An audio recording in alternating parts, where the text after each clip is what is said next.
Hello everyone, I am your social science teacher. Today we will start with a new chapter.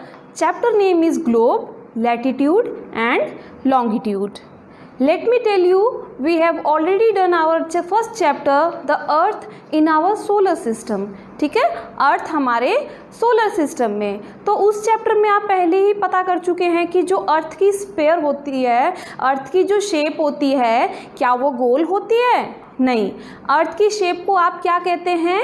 Geoid. GEOID. ठीक है. It is not cylindrical, it is not spherical, it is not square. The shape of earth is termed as, is called as geoid. ठीक है, ठीक है. चलिए आगे बढ़ते हैं.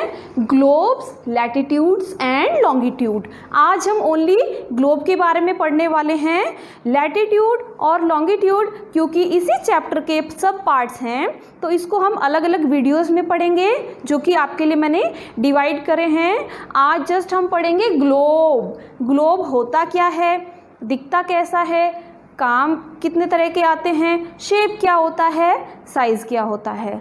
ठीक है.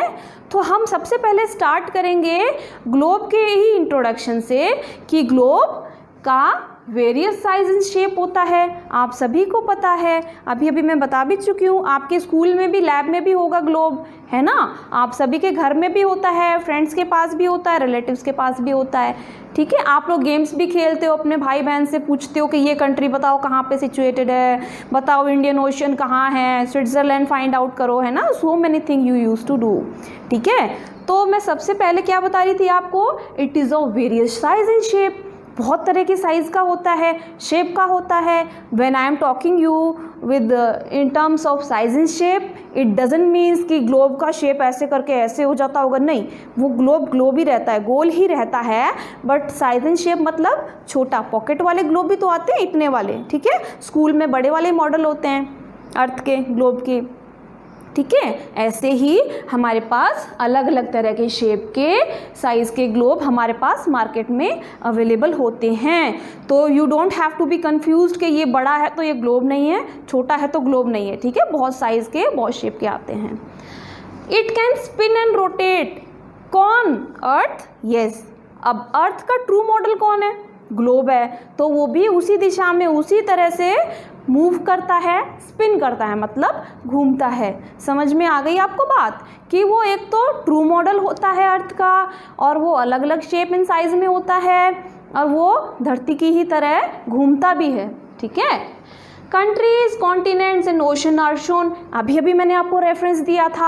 आप अपने भाई बहन से पूछते हो ना कि ये कंट्री कहाँ पे है, बताओ ये ओशन कहाँ पे है. कोई छोटी सी कंट्री ढूंढ के अपने भाई बहन को टीज करते हो, बताओ ये कंट्री कहाँ पे है ना. इस तरह की चीज़ें आप करते हो. तो ये सारी चीज़ें आपको country, continent and ocean are shown on the globe. ठीक है, समझ में आ गया. तो अलग अलग शेप साइज का होता है, घूमता है. कंट्री, ओशन एंड कॉन्टिनेंट हमको सबको दिखते हैं ग्लोब पे. ठीक है. बहुत ही इंपॉर्टेंट पॉइंट है, a needle is fixed on the globe that is called axis. किसी धुरी पे घूमता है ना, हाथ में रख लोगे ग्लोब को तो क्या वो घूमेगा? नहीं. जिस चीज़ से वो अटैच्ड है, जिस नीडल से वो अटैच्ड है, a needle is fixed in a tilted manner. Tilt क्या होता है? थोड़ा सा झुके हुए मैनर में. तो वो क्या कहलाती है? उसकी एक्सिस कहलाती है, धुरी कहलाती है. ठीक है. ऐसे वो दो पिंस सी होती है ना जिस पे ग्लोब रोटेट करता है, तो उसको हम क्या कहते हैं? ग्लोब की एक्सिस. ठीक है. एक्चुअल धरती पे कोई एक्सिस नहीं है, एक्चुअल धरती किसी एक्सिस पे नहीं घूम रही है. ठीक है. वो अपनी ही धुरी पे घूमती है, उसके साथ कोई नीडल अटैच नहीं है. Don't be confused. ठीक है. और वो कितने एंगल पे है बेटा? 23.5. ग्लोब की एक्सिस कितने पे टिल्टेड है? ग्लोब और अर्थ की 23.5 degree. 23.5 degree axis of globe and earth. ठीक है. आगे बढ़िए. दो तरह के पोल्स होते हैं हमारी धरती पे. ठीक है. ये है हमारा ग्लोब, ये नॉर्थ पोल हो गया, ये साउथ पोल हो गया. नॉर्थ पोल नॉर्थ डायरेक्शन को दिखा रहा है, आपको सबको पता है. साउथ पोल किसको दिखा रहा है? साउथ डायरेक्शन, नीचे की ओर. ठीक है. तो ये दो पोल्स इंपॉर्टेंट हो गए ना आइडेंटिफाई करने के लिए. तो हो गया north pole and south pole. ठीक है. अब देखिए ग्लोब की मूवमेंट, ग्लोब किस दिशा में मूव करता है, मूव करना क्या होता है, घूमना, ठीक है। तो ग्लोब की मूवमेंट कैसी होती है, अभी मैं आपको पहले ही बता चुकी हूँ, जो एक्चुअल धरती की मूवमेंट होती है, एक्चुअल धरती रोटेट करती है, रिवॉल्व करती है, ऐसे ही हमारा जो ग्लोब है वो रोटेट करता है, रिवॉल्व ऑब्वियसली नहीं करेगा ना, रोटेट करता है कहाँ से, ईस्ट टू वेस्ट से। आप बचपन से ही पढ़ते आ रहे हैं ना, the sun rises in the east, ठीक है, the sun rises in the east, पूरब की ओर से आपका सूरज निकलता है, सभी को पता है ना। एंड सन सेट्स, कहाँ सोने चला जाता है, कहाँ छुप जाता है, कहाँ चला जाता है, वेस्ट को, ठीक है।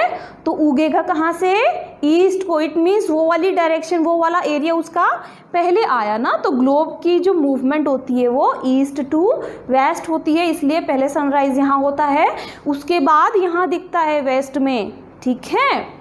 अब देखिए इक्वेटर, क्या है इक्वेटर, इमेजिनरी लाइन है ना, आप अपनी अर्लियर क्लासेस में भी पढ़ते आ रहे होंगे। तो equator divides the earth into two equal halves, equator जो होता है वो आपकी धरती को बीच में से काटता है दो इक्वल पार्ट्स में। धरती गोल है, बीच में से एक इमेजिनरी लाइन हो गई, अलग ऊपर वाला पार्ट हो गया, नीचे वाला पार्ट अलग हो गया, ठीक है। ओनली इमेजिनरी लाइन है, किसी साइंटिस्ट ने उसको ड्रॉ नहीं करा है, ठीक है।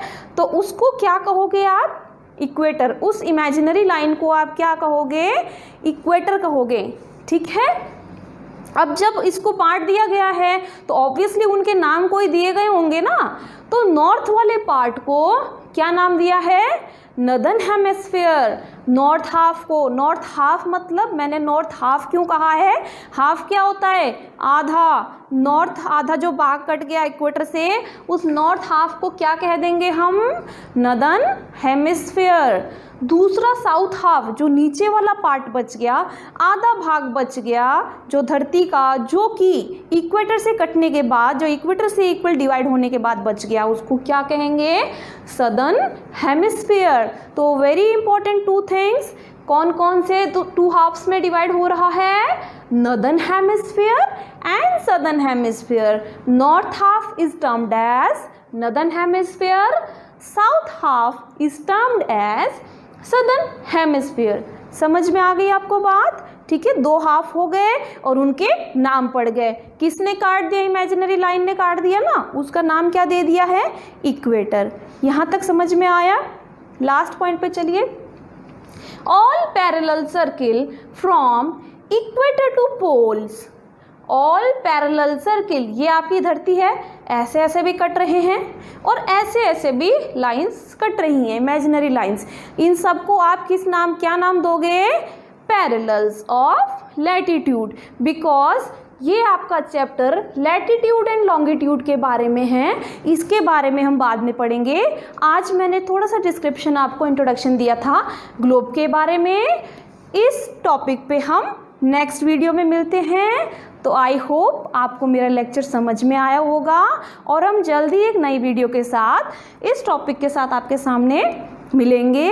If you feel any query, if you have any doubt, you can call me any time. Thanks for watching.